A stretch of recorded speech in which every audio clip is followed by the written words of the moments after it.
America खाड़ी के पूरे तेल पर अपना नियंत्रण चाहता है, सीधा नियंत्रण चाहता है, और ये तब तक मुमकिन नहीं है जब तक ईरान में अमेरिका समर्थित सरकार बन नहीं जाती। यानी पूरे के पूरे ईरान को अमेरिका अपने कंट्रोल में नहीं ले लेता। लेकिन क्या ये तेल का खेल तेल के भंडारों को ही जला देगा?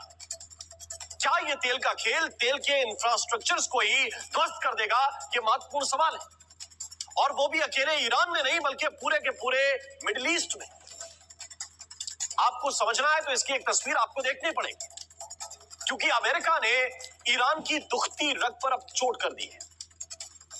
ये जो तस्वीर आप देख रहे हैं, ये खार्ग आइलैंड की तस्वीर है, और इस द्वीप पर पहली बार अमेरिका ने विध्वंसक स्ट्राइक की, विध्वंसक स्ट्राइक, और उसकी तस्वीरें भी जारी की गई हैं। वो तस्वीरें मैं आपको दिखाना चाहता हूं।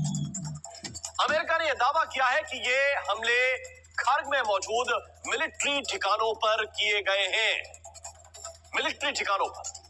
लेकिन ये धमकी भी दी है कि हॉर्मूज का रास्ता नहीं खुला तो तेल के ठिकाने भी नहीं छोड़े जाएंगे। यानी चैनल को सब्सक्राइब कर लीजिएगा, चैनल को सब्सक्राइब करना जरूरी है, इसलिए प्लीज चैनल को सब्सक्राइब कर लीजिएगा। कि खार्ग पर बारूद बरसा है। अभी जहां जहां निशाना बनाया गया वो सारे के सारे मिलिट्री ठिकाने हैं, लेकिन आगे तेल के ठिकाने भी छोड़े नहीं जाएंगे। और ये जो खार्ग है वो ईरान की अर्थव्यवस्था की रीढ़ है, ईरान का सबसे बड़ा तेल टर्मिनल है। वहां विशाल टैंक फार्म भी बने, और इनमें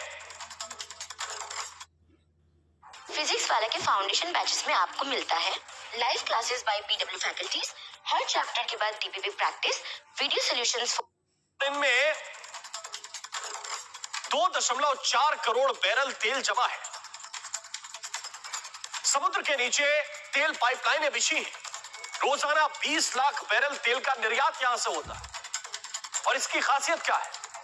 इसकी खासियत यह है कि खार्ग के जो आसपास गहराई है समंदर की, वो करीब करीब 70 मीटर है। रणनीतिक रूप से ईरान के लिए काफी अहम है ये, इसको आपको समझना पड़ेगा। इसको इस तरह से आप समझिए, एक छोटा सा द्वीप है खार्ग आइलैंड, लेकिन रणनीतिक रूप से बहुत महत्वपूर्ण है। यहाँ पर तेल के टैंकर बड़ी आसानी के साथ लोड हो सकते हैं, और इसलिए ये कहा जाता है कि ये जो है ये कोहिनूर है ईरान के लिए। और जैसे ही इस कोहिनूर पर हमला हुआ तो ईरान ने पलटवार किया। ईरानी सेना के प्रवक्ता ने अमेरिका को धमकी दी कि अगर ईरान के तेल, आर्थिक और ऊर्जा संबंधी बुनियादी ढांचे पर किसी तरह का कोई आक्रमण हुआ तो पूरे के पूरे मिडिल ईस्ट में जहां जहां भी वो कंपनियां मौजूद हैं, जहां जहां भी इनके तेल के ठिकाने हैं, आर्थिक और ऊर्जा से संबंधित बुनियादी ढांचे, इंफ्रास्ट्रक्चर है, इन सबको हम जलाकर राख में बदल देंगे। और ये वो तमाम कंपनियां होंगी जिनमें या तो अमेरिका की सीधी हिस्सेदारी है, या जो किसी भी तरह से ऐसी कंपनियां जो अमेरिका को सहयोग करती, उन सबको जला दिया जाएगा।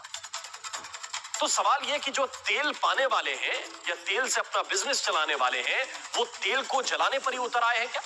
और ये नौबत ना आ जाए, उसके लिए जरूरी क्या? उसके लिए जरूरी है कि हॉर्मूज में कोई रास्ता निकले या हॉर्मूज खुल जाए, लेकिन अभी ये मुमकिन दिखाई नहीं दे रहा। इन सबके बीच इनपुट एक ये भी है कि हॉर्मूज को लेकर कुछ बड़ा होने वाला है। ओमान में यूएस नागरिकों को एक एडवाइजरी अमेरिका की तरफ से जारी की गई है, और ओमान से बाहर निकलने के निर्देश दिए गए हैं। ओमान के रास्ते का इस्तेमाल क्या अटैक के लिए किया जा सकता है, इस वक्त ये सबसे बड़ा सवाल है, क्योंकि हॉर्मूज पर किसी भी तरह से अपना अधिकार चाहता है अमेरिका, और ईरान पूरी ताकत लगा देगा, लेकिन अमेरिका को हॉर्मूज पर कब्जा नहीं करने देगा। क्योंकि सच्चाई यह है कि अमेरिका ज्यादा। चैनल को सब्सक्राइब कर लीजिएगा, चैनल को सब्सक्राइब करना जरूरी है, इसलिए प्लीज चैनल को सब्सक्राइब कर लीजिएगा। दिन जो हॉर्मूज में ब्लॉकेज है उसको झेलने की स्थिति में नहीं है, हालत में नहीं है। वो कुछ ना कुछ करेगा, कुछ बड़ा करेगा, इसके इनपुट मिल रहे हैं। हालांकि इन सब के बीच ये तस्वीर आप देखिए, इस वक्त मैं आपको स्ट्रेट ऑफ हॉर्मूज की लाइव तस्वीर दिखा रहा हूं कि वहां पर स्थिति क्या है। भारत के लिए अच्छी बात यह है कि उसके 2 जहाज हॉर्मूज से और निकल आए हैं, जिसमें एक का नाम है नंदा देवी और दूसरे का नाम है शिवालिक। उनकी लाइव लोकेशन कहां पर है मैं इस वक्त आपको दिखा रहा हूं। ये एलपीजी गैस लेकर आने वाले जहाज हैं, और अगले 2-3 दिनों में ये भारत पहुंचने वाले हैं। एक है शिवालिक, उसकी तस्वीर आपके सामने, और दूसरे का नाम है नंदा देवी, ये दोनों एलपीजी से लोडेड है और भारत की तरफ बढ़ रहे हैं। ये मुंद्रा पोर्ट की तरफ जो है बढ़ रहे हैं। लेकिन मैं फिर से वापस विषय पर लौटता हूं। भारत के लिए अच्छी खबर जरूर है, लेकिन ये सवाल जरूर है इस वक्त कि हॉर्मुज पर जीत किसकी होगी, ईरान की या अमेरिका की? और अगर जीत तय करनी है तो ये किस रास्ते से होगी? क्या ताकत के रास्ते से संभव है या कूटनीति पर वापस लौटना ही पड़ेगा अगर हॉर्मुज को लेकर कोई सीधा समाधान चाहिए तो? चर्चा इसी पर करूंगा, लेकिन पहले एक रिपोर्ट आपको दिखाता हूं।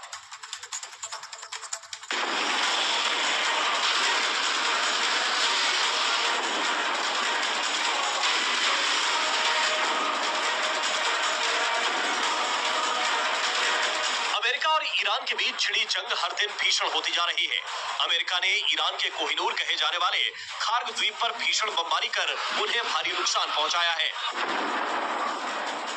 खार्ग द्वीप वो जगह है जहां से ईरान की 90 से 95% तेल की सप्लाई होती है।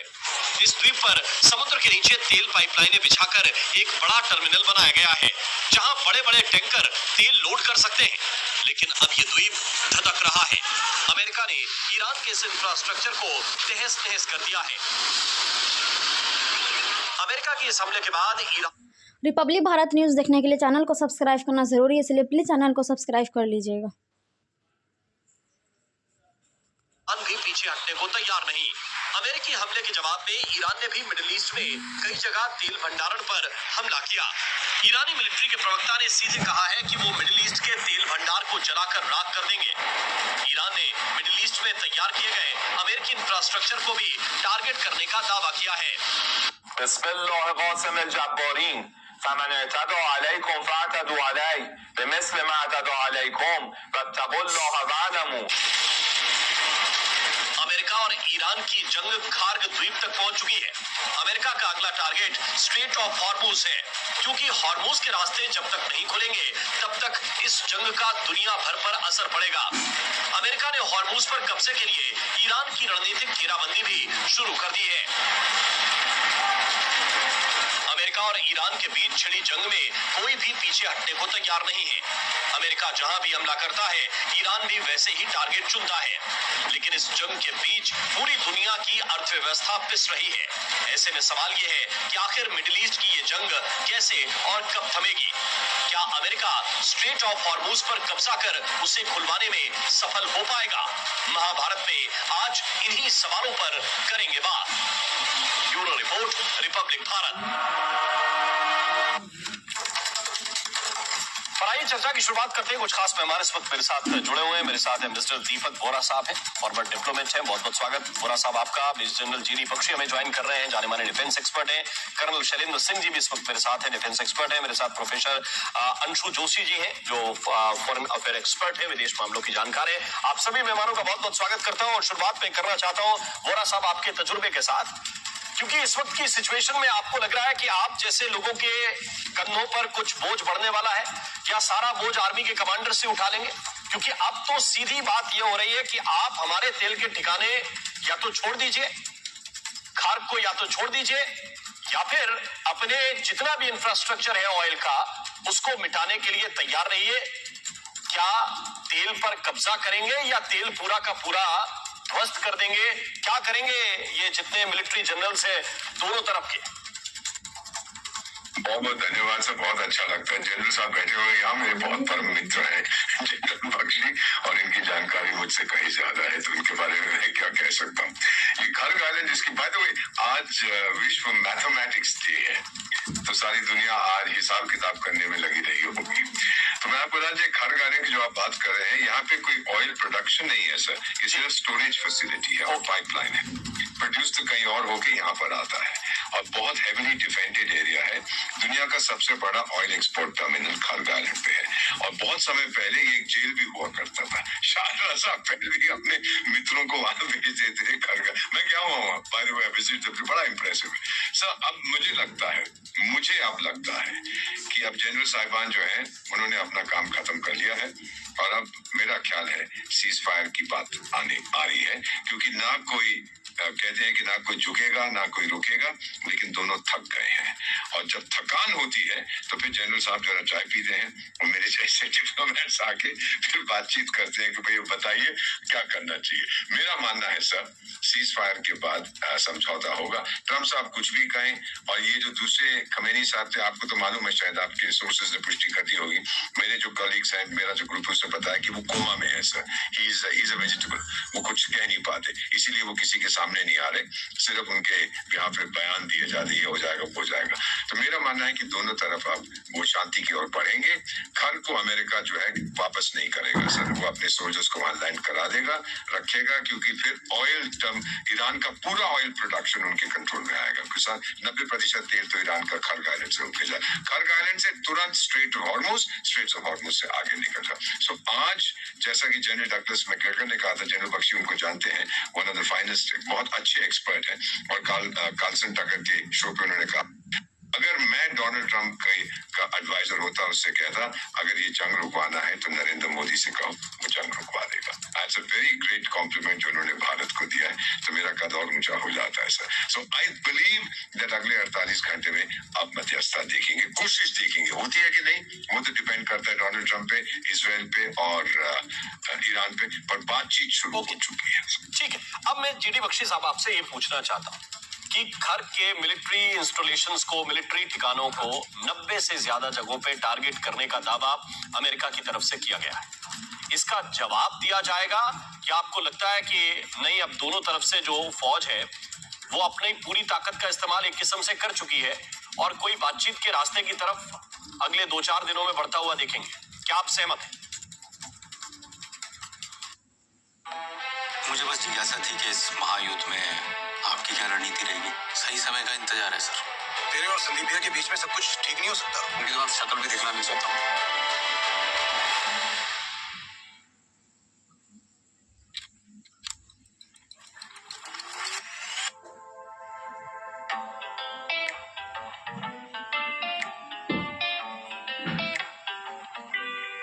डेढ़ 2005 वाले कुरान, फाइनली तुम्हारी debut film as lead actor आ गई, और क्या पिक्चर थी।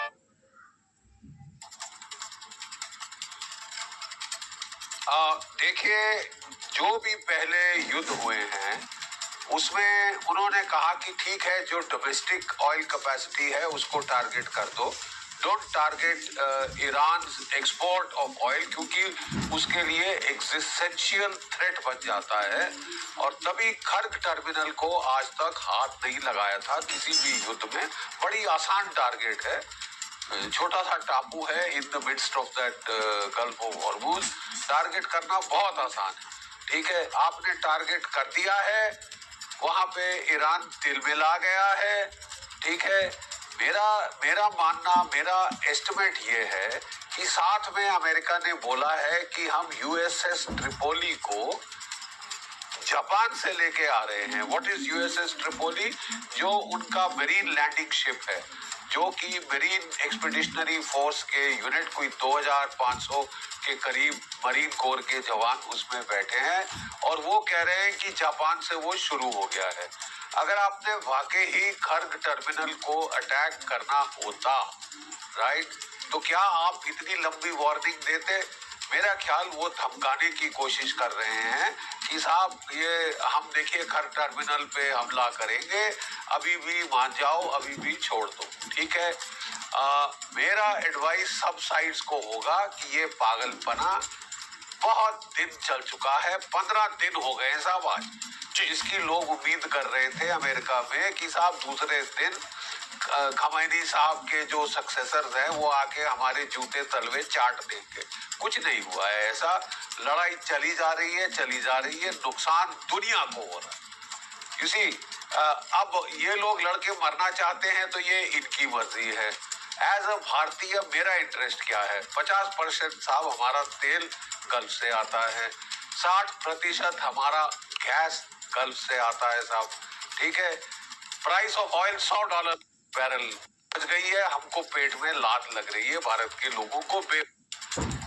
यही प्रॉब्लम अमेरिका की है, वहां पे इन्फ्लेशन चढ़ती जा रही है साहब। ठीक है, $100 प्रति बैरल पे 2.6% से लेकर inflation in the United states has reached 4.5%, और जहां $130 क्रॉस हो जाएगा साहब, और वो हो सकता है अगर स्ट्रेट ऑफ हॉर्मुज बंद रही। ठीक है, मैं कहना ये चाहता हूं कि मिलिट्री अगर एनालिसिस की तौर पे देखा जाए, स्ट्रेट ऑफ हॉर्मुज को खोलना बड़ा मुश्किल होगा। ये मेरा मिलिट्री एनालिसिस है, मैं समझाता हूं क्यों, प्लीज समझिए। जो पूरी नॉर्दर्न बैंक है गल्फ ऑफ हॉर्मुज की, it is Iranian coast line. बहुत सारे पहाड़ हैं, बहुत सारी गुफाएं हैं, और बहुत सारी टनल्स उन्होंने बना के वहां पे एंटी शिप मिसाइल्स लगा दिए हैं। ठीक है साहब, वो एंटी शिप मिसाइल जो गल्फ में चल रहे हैं, आपके अमेरिकन जहाज, ऑयल टैंकर, वो उनको बर्बाद कर सकते हैं। आपको फिर अगर खोलनी है गल्फ ऑफ हॉर्मुज, आपको जो नॉर्दर्न बैंक है, ये जो ईस्टर्न बैंक है, वो physically boots on the ground डाल के कैप्चर करनी पड़ेगी। जो एक बड़ी इंटरेस्टिंग डॉक्यूमेंट मैं बताना चाहता हूँ दीपक साहब को, मेरे बहुत घनिष्ठ मित्र हैं, बड़ी इंटरेस्टिंग डॉक्यूमेंट पेंटागन ने लीक करी टू दी वॉशिंगटन पोस्ट, 2 दिन पहले आई थी साहब। उसमें उन्होंने कहा है साहब, जो टैक्टिकल ऑब्जेक्टिव सरकार ने हमें दिए थे, हमने पूरे कर दिए। ठीक है, चैनल को सब्सक्राइब कर लीजिएगा। चैनल को सब्सक्राइब करना जरूरी है, इसलिए प्लीज़ चैनल को सब्सक्राइब कर लीजिएगा। स्ट्रेटेजिक ऑब्जेक्टिव जो आप कह रहे थे, रेजिम चेंज, उसके लिए हमें 2 लाख ट्रूप्स ऑन ग्राउंड लगाने पड़ेंगे। और हम कोई 18 महीने के लिए लड़ाई चल सकती है। 15,000 मिनिमम हमारी कैजुअल्टी हो सकती है। आप ये एक्सेप्ट करने के लिए तैयार हैं तो बता दीजिए। जहां तक इसको लेने का सवाल है, क्या कहते हैं, गल्फ ऑफ हॉर्मुज को खोलने का सवाल है, वो भी बहुत डिफिकल्ट टास्क है साहब, उसमें भी कैजुअल्टीज हो सकती हैं। Marine landing is one of the most difficult operations to conduct in a contested situation. ठीक है साहब, सरप्राइज से कर दो, माधुरों को उठा के ले जाओ वगैरह वगैरह, that was a cake walk. This is not a cake walk साहब, इसमें बहुत नुकसान हो सकता है। मेरा डर ये है कि अगर ये लड़ाई रोकी ना गई और डोनाल्ड साहब डेस्परेट हो गए, तो उन्होंने जो उनका मर्करी एयरक्राफ्ट जो न्यूक्लियर हमले के अंदर इस्तेमाल होता है, कम्युनिकेट करता है with the submarine, American submarine, वो वहां एरिया में पहुंचा दिया। आप समझ रहे हैं साहब, ईरान, इजराइल के पास कोई 101 न्यूक्लियर बॉम्ब है। अगर उनको लगा साहब ये तो उसका कोई तोड़ ही नहीं है, ये चीज वहां तक एस्केलेट हो सकती है, जो महज पागलपन है। बिल्कुल, लेकिन क्या कर्नल शैलेंद्र, ईरान वहां से कह रहा है कि साहब मैंने 1-2 बॉम्ब बना लिए हैं। नॉर्थ कोरिया कह रहा है मैं मिसाइल दे दूंगा यूनाइटेड स्टेट्स तक पहुंचने के लिए। क्या ये सिचुएशन वहां तक एस्केलेट हो सकती है? और दूसरी बात ये कि ओमान के लिए इसको रोकना, 1 मिनट मैं खत्म कर रहा हूँ, इसको रोकना तुरंत is very important. And India एक देश है, जैसे मैकग्रेगोर कह रहा था, विच इज वेल प्लेस्ड। हमारी इजराइल से बहुत अच्छी दोस्ती है, ईरान से भी दोस्ती है। आज मोदी जी ने कहा Iran is a friend of India, और ईरान ने केवल रूस, चीन और भारत के जहाजों को जाने दे रहा। 3-4 हमारे आज टैंकर और ऑयल गल्फ कैरियर वो सब यहाँ पे आ गए। This is a good sign, we must build up on this. अब इंडिया को जोर लगाना पड़ेगा, और now we have to hand the situation over to. Okay sir, मैं डिप्लोमेसी के इस एंगल पर जाऊंगा, लेकिन उससे पहले शैलेंद्र जी, क्या अमेरिका अभी ब्लफ कर रहा है कि ओमान के लिए? आ रहा हूं सर, क्योंकि बख्शी साहब मैं आपके पास लौट कर आता हूं। अगर आप लड़ाई में परसिस्ट करते हैं, दुनिया का भारी नुकसान होगा। Okay sir, okay. तो शैलेंद्र सिंह जी, क्या अमेरिका ब्लफ कर रहा है इस वक्त? क्योंकि ओमान के लिए एडवाइजरी आई है स्पेसिफिक कि सारे के सारे जो अमेरिकन हैं वो ओमान को किसी तरह छोड़ें, ओमान से बाहर आपको निकलना है। और दूसरी तरफ खबर ये भी कि मरीन का ट्रुप्स का इस्तेमाल किया जा सकता है, हॉर्मुज को ओपन करने के लिए हॉर्मुज में उतरा जा सकता है।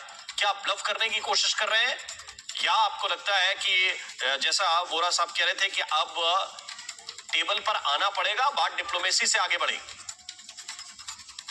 जय हिंद, नमस्कार। मैं बड़ी जिम्मेदारी बात कहूंगा कि भारत तो ऑब्जेक्टिव्स अलग होते हैं और पॉलिटिकल, स्ट्रैटेजिक और डिप्लोमेटिक ऑब्जेक्टिव अलग होते हैं। आप ऑलरेडी, यूएस ऑलरेडी अपने मिलिट्री ऑब्जेक्टिव से ईरान दुनिया को दिखा चुका है कि वह कर सकता है। ईरान कमजोर है, लेकिन उस कमजोरी में कितना स्ट्रॉन्ग निकल कर आ रहा है वो ईरान भी दिखा रहा है। अब जो लास्ट बात आती है स्टेट ऑफ हॉर्मुज में G7 ने और यूएस ने डिसीजन ही ये लिया है कि खुले रखने का और कोई तरीका नहीं है। मेरा आकलन है, आप इसे कितने दिन मरीन फोर्स के साथ खोल के रखोगे? 1 दिन, 2 दिन, 10 दिन, 10 दिन, 100 दिन, 1 साल? आपको लगता नहीं है कि ईरान जो इस जगह को चप्पे चप्पे खानता है, एक एक इंच को डोमिनेट कर सकता है? मुझे नहीं लगता कि अपने आप में इस military solution can be there to support negotiation from a position of strength. अपने आप में ये एक सॉल्यूशन मुझे नजर नहीं आ रहा, और स्पेशली यूएस के कैरेक्टर को देखते हुए कि उसे बॉडी बैग्स बिल्कुल मंजूर नहीं है। डिप्लोमेटिक फाइट या डिप्लोमेटिक इनिशिएटिव आने का सही समय है दुनिया के लिए, यूएस के लिए। बिल्कुल। और अंशु जी, ये स्थिति जो इस वक्त बन रही है, खासतौर से ईरान ने जिस तरह की शर्तें रखी हैं 2-3 कि हमें सारा का सारा मुआवजा चाहिए जितना नुकसान हमारा हुआ है, क्या ये संभव है? क्या ये गुंजाइश बनती है कि भाई आपके नुकसान का मुआवजा अमेरिका दे इस सिचुएशन से?